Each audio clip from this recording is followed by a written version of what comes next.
Right, good morning everyone. Are you all doing well this morning? That's good, it's good to hear, it's good to hear. So guys, just to recap, so today what we are busy speaking about is animal production. Okay, we're focusing on animal production, and what we've learned so far is how the digestive system works of the different animals. Can you guys remember the different types of digestive systems that we work with? The first one is monogastric, avian, and what's the last one? Ruminant. Ruminant. So remember, ruminants you have more than one stomach. The avian is the poultry type of digestive system, your chickens, your ducks. And then the first one is the monogastric, which refers to us as humans, the horses, and then also the pigs. Alright.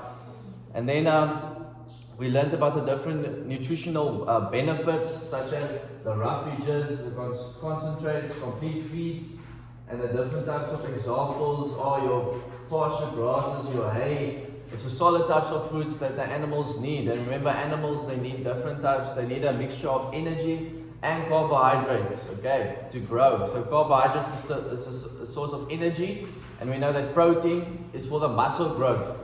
And remember, what we also spoke on is why animal nutrition is important. Animals need to be constantly eating. They need to be constantly eating. They need to be constantly moving for that digestive system to be healthy and for that microorganisms. Okay, you guys still remember the microorganisms, the bacteria, the fungi? It's important that they're always moving so that microorganisms are healthy within them. Okay, so here's the different types of nutrients we focused on. The water, the carbohydrates, protein, it's used to manufacture blood, antibodies, and muscle and milk. So remember now, especially with our cattle, there is for meat production and for milk production. So for them to have optimal milk, they need to get in their protein. For them to get in there, for their muscles to develop and grow, protein is also important. Right. And who here can remember the importance of enzymes? What is enzymes?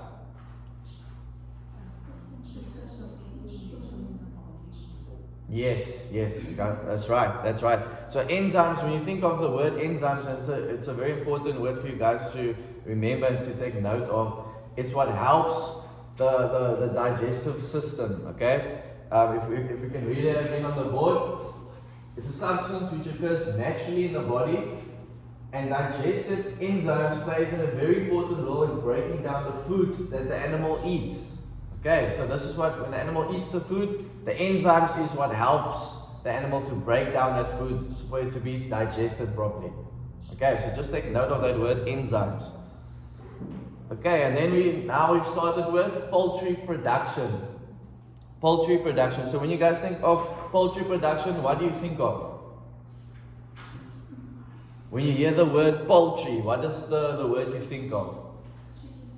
Chickens, and you think about goose, the different types of birds production, right? There's different types of birds that we farm with. Now, when it comes to chickens, we know there's there's two types of chickens we farm with, or three types. What is the three? It's our broilers for meat production, and then it's our layers for eggs, and then the last one is the dual purpose, right? The dual purpose, and then we went through the different types of benefits of each of them, and then as well we need to consider the economic decisions that have to be made, right? So that speaks about our food conversion ratio, okay? The feed conversion ratio. So what is the feed conversion ratio? Basically, how much feed are you buying to get the end result, okay? How much feed must you buy to raise that chicken? And will that chicken produce the amount of eggs?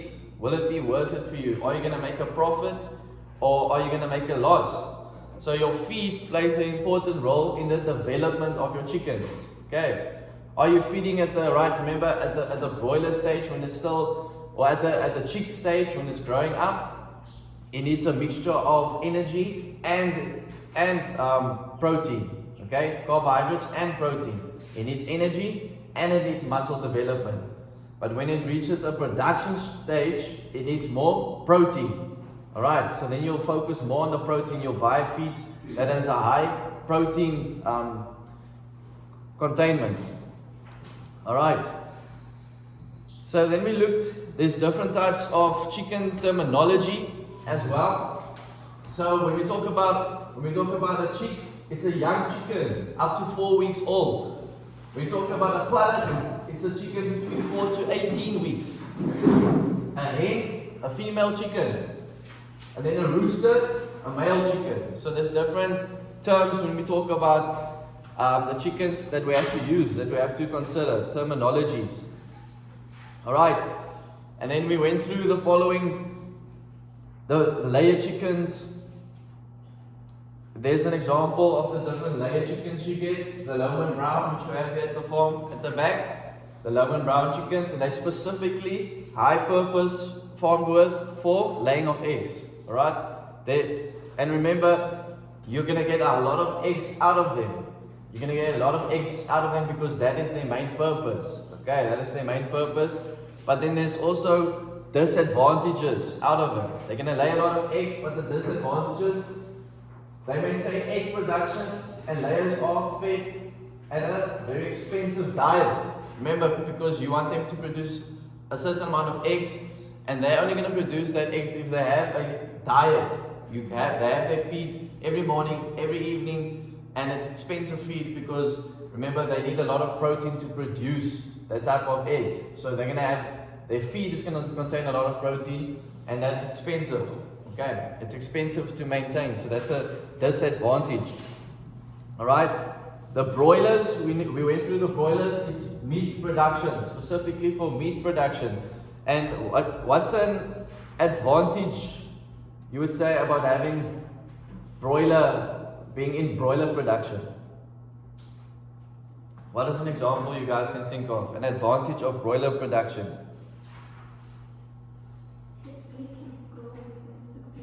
Yes, so the time period is very short as opposed to your layers. Your layers, takes about 18 weeks, right? So your broilers, you don't have to wait that long. So, and also you don't have to feed them as long. So you're gonna be able to get an income much quicker than with your layers. Alright. And here we have an example of the broiler chickens, how it looks inside Rainbow, how they form. They have their feet laid out, and they have their water, those drippers that they drink from. And that's the setup. They're in that house, they grow them up, they have their feet after 6 weeks, then they get slaughtered for meat production. Specifically for meat production, alright? Okay, and then we see there's disadvantages as well. Day-old chicks require a lot of warmth. So if they don't get that warmth, they will die. And then you as the farmer will lose a lot of income. And then we looked at the dual purpose breeds. So there's different types. The Venda chicken, remember they have a long lifespan, okay? Because they don't have a high production level. They have more or less an equal, more balanced type of production. So basically, they'll give you eggs, they'll give you meat, but they won't give you a lot of eggs. And maybe the meat, the quality of the meat isn't as good as the broiler meat. But there's other advantages. So they are versatile, both meat and eggs. They are healthier. So that means they'll have a longer lifespan. They'll give you maybe chickens over a long, or they'll give you, broilers or babies. But they will also give you eggs over a longer period of time as opposed to your layer hens. That's maybe they'll give you a lot of eggs, layer hens, but it's over a short period of time. Okay. And then we looked at the following, the housing systems. So there's different types of housing systems you have to be aware of. And there's different factors to consider. So can you guys remember what is the advantage of having a battery system? What is the advantage of the battery system? So remember, the battery system is a form of intense farming with chickens, right? It's an intense. So the chickens, they don't walk around, they are kept in a little space. They are kept in a little space, and in that space, they get their food, they get their water, and the eggs are protected. So let's look at some advantages and disadvantages of the battery system. So they're in cages, right? So depending on the cage and the belts, the wire floors prevent the chickens from coming into direct touch with the litter. Remember, the litter causes diseases, okay? The coccidiosis that we talked about. And when they get a disease, it spreads very quickly. It spreads from one chicken to the other chicken very fast, and then they can die. The disease causes them to pass away. You as the farmer will lose money. Alright, so the intensive system, the benefit of it is they don't get exposed to the feces that causes them diseases. And as well, it's an intensive system, so you have more control over the chickens. The eggs don't get damaged. You don't have to go search for the eggs. So you save a lot of time and money. But the disadvantage is chickens are confined to tiny spaces. They cannot move around.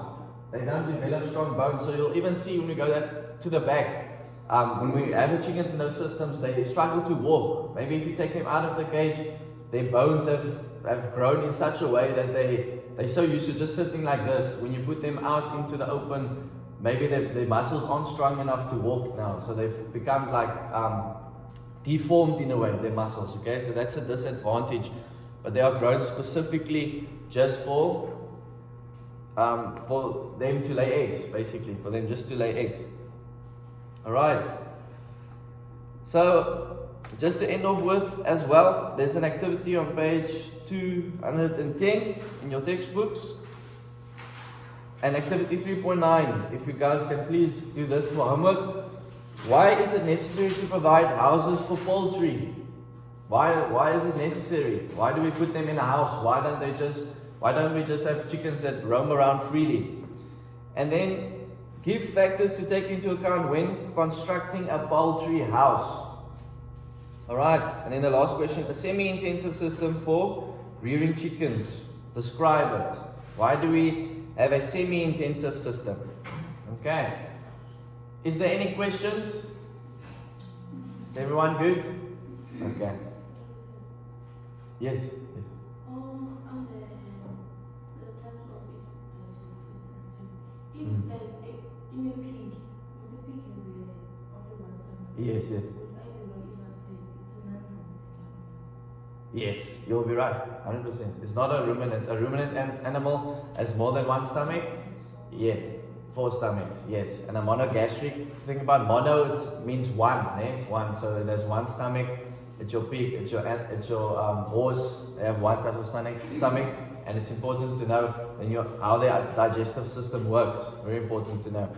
But thank you very much, guys, and I'll see you very soon. And please remember to do this activity 3.9. Thank you very much.